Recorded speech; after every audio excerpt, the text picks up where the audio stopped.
नमस्कार दोस्तों, के कोचिंग सेंटर में आप सभी का स्वागत है। मैं हूं कैलाश कुमार और आज आप सबों के लिए क्लास 8 के साइंस से चैप्टर नंबर 6, चैप्टर का नाम है बल एवं दाब का थ्योरी तथा एमसीक्यू क्वेश्चन लेके आया हूं। ये सारे एमसीक्यू क्वेश्चन क्लास 8 के फर्स्ट टाइम एग्जाम के लिए काफ़ी इंपॉर्टेंट है, इसलिए आप इसे बढ़िया से देखें और हो सके तो इसका नोट्स बना लें। आइए हम लोग शुरू करते हैं, लेकिन उसके पहले अगर आप चैनल को सब्सक्राइब नहीं किए होंगे तो कृपया सब्सक्राइब करें, साथ ही बेल आइकन को भी दबा दें जिससे वीडियो का नोटिफिकेशन आपको समय समय पर मिलती रहे। और हो सके तो अपने दोस्तों के साथ शेयर करें जिससे इसका फ़ायदा सबको मिल सके। तो आइए हम लोग शुरू करते हैं इसका चैप्टर नंबर 6, साइंस का चैप्टर नंबर 6 का चैप्टर का नाम है बल एवं दाब। पहला क्वेश्चन है, बल का मानक मात्रक क्या है? या बल का ऐसा ही मात्रक क्या है? तो बल का ऐसा ही मात्रक न्यूटन होता है और बल का मात्रक न्यूटन।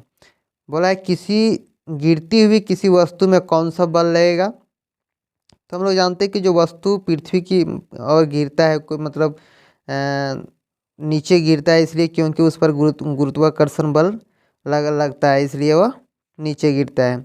फिर एक आवेशित वस्तु अनावेशित वस्तु को क्या करती है? तो आकर्षित करती है। नेक्स्ट क्वेश्चन है कि आवेशित वस्तु द्वारा दूसरी वस्तु पर कुछ दूरी से बिना सीधे संपर्क के लगने वाले बल को क्या कहते हैं? तो उस बल को वैद्युत बल कहते हैं। एक आवेशित वस्तु द्वारा किसी दूसरी आवेशित अथवा अनावेशित वस्तु पर लगाया गया बल क्या कहलाता है? तो कहलाता है स्थिर विद्युत बल। आवेश कितने प्रकार के होते हैं? तो 2 प्रकार के होते हैं। कौन कौन? तो धन और ऋण आवेश होते हैं। कांच को रेशम में रगड़ने पर रेशम पर उत्पन्न होता है क्या? तो उस पर रेशम पर धन आवेश उत्पन्न होता है और कांच पर ऋण आवेश उत्पन्न होता है। विपरीत आवेशों के बीच क्या होता है? विपरीत आवेश रहता है तो आकर्षण होता है, और अगर सेम आवेश रहेगा तो प्रतिकर्षण। बोला असमान विद्युत आवेश एक दूसरे को क्या करते हैं? तो आकर्षित करते हैं। समान विद्युत आवेश एक दूसरे को क्या करते हैं? तो प्रतिकर्षित करते हैं। फिर है किसे रगड़कर आसानी से आवेशित नहीं किया जा सकता है? तो किसे रगड़कर? तांबे की छड़ को, इस पर रगड़कर आवेशित नहीं, इस पर गुण नहीं लाया जा सकता है। फिर ये शुष्क मौसम में बालों में कंघी करने पर वह बिखर जाता है, इसके लिए कौन सा बल उत्तरदायी है? तो इसके लिए स्थिर विद्युत बल उत्तरदायी है। अगला क्वेश्चन है, जमीन पर बिखरे लोहे की पिनों को इकट्ठा करने के लिए किस बल का उपयोग किया जाता है? तो उस पर हम लोग चुंबकीय बल का उपयोग कर लोहे के पिन को उठा सकते हैं। फिर विपरीत दिशा में कार्यरत बलों F1 तथा F2 का परिणामी बल कितना होगा? तो विपरीत दिशा में है तो F1 और F2 का, तो दोनों का बल का अंतर होगा, मतलब F1 माइनस F2 होगा। अब इसका हम लोग कुछ इस चैप्टर से MCQ क्वेश्चन बनाते हैं। आप लोग इसे सारा जो ऊपर हम लोग थ्योरी पढ़े उसी से रिलेटेड क्वेश्चन होगा। सही विकल्प का चयन करें। दाब का एसआई मात्रक, तो देखिए दाब का एसआई मात्रक क्या होता है? न्यूटन प्रति वर्ग मीटर होता है और उसी को पास्कल कहते हैं, इसलिए इसका ऑप्शन कौन हो जाएगा? 1 और 2 दोनों हो जाएगा। फिर निम्नलिखित बलों में कौन सा संपकृत बल है? तो यहाँ पर कौन सा है? गुरुत्व बल, चुंबकीय बल, अस्थिर बल या फिर घर्षण बल? तो संपकृत बल जो होगा वो घर्षण बल है। आवेशित वस्तुओं द्वारा दूसरी वस्तुओं पर कुछ दूरी से बिना सीधे संपर्क के लगने वाले बल को क्या कहते हैं? तो कुछ दूरी से ही सीधे संपर्क लगने वाले बल को क्या कहते हैं? उसको कहेंगे घर्षण बल, चुंबकीय बल, गुरुत्व बल या फिर वैद्युत बल। तो क्या कहेंगे? उसे वैद्युत बल कहेंगे।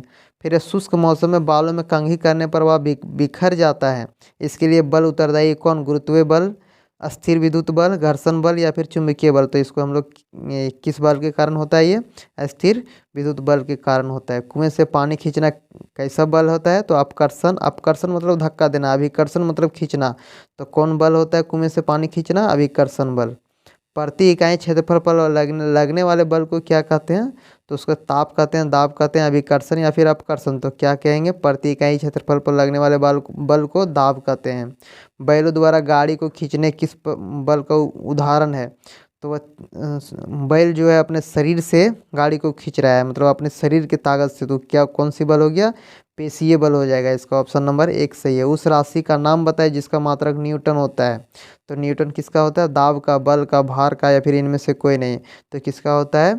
न्यूटन बल का सही मात्रक होता है। दरवाजे को धक्का देने पर कैसा बल कार्य करता है? अपकर्षण, अभिकर्षण, गुरुत्वाकर्षण या फिर इनमें से कोई नहीं। तो अपकर्षण मतलब धक्का देते हैं हम लोग, तो कैसा बल होगा? अपकर्षण बल। खींचने वाला बल को अभिकर्षण कहते हैं। तो इसका सही आंसर हो जाएगा 1 अपकर्षण बल। गिरते हुए आम पर कौन सा बल लगता है? चुंबकीय बल, पेशीय बल, गुरुत्वाकर्षण बल या फिर विद्युत बल। तो कौन बल लगता है? गुरुत्वाकर्षण बल। इसलिए आम जो है नीचे गिर रहा है जमीन पर, पृथ्वी की बल के कारण वो अपने ओर खींच रहा है। कोई भी वस्तु किस बल के कारण पृथ्वी में गिरती है? तो कौन बल के कारण? ऑप्शन है गुरुत्वाकर्षण, अपकर्षण, संपर्क या फिर इनमें से कोई नहीं। तो कौन बल के कारण पृथ्वी और गिरता है वस्तु? तो वो गुरुत्वाकर्षण बल के कारण पृथ्वी में गिरता है वस्तु। पृथ्वी प्रत्येक वस्तु को अपनी ओर आकर्षित करती है, इस आकर्षण बल को क्या कहते हैं? घर्षण बल, चुंबकीय बल, गुरुत्व बल या फिर विद्युत बल। तो क्या कहेंगे उसको? गुरुत्व बल कहेंगे। मतलब पृथ्वी में जो गुरुत्वाकर्षण बल है जिसके कारण सभी वस्तु को पृथ्वी अपनी ओर खींचता है। जमीन पर बिखरे लोहे के पिनों को इकट्ठा करने के लिए कौन सा बल का उपयोग किया जाता है? तो देखिए लोहा है, लोहा को चुंबक आकर्षित करता है, इसलिए उस पर चुंबकीय बल का उपयोग करेंगे। ऑप्शन नंबर 1 सही हो जाएगा। एक आवेशित वस्तु द्वारा किसी दूसरे आवेशित अथवा अनावश्यक वस्तु पर लगाया गया बल क्या कहलाता है? चुंबकीय बल, गुरुत्वाकर्षण बल, घर्षण बल या फिर स्थिर विद्युत बल। तो क्या कहलाएगा?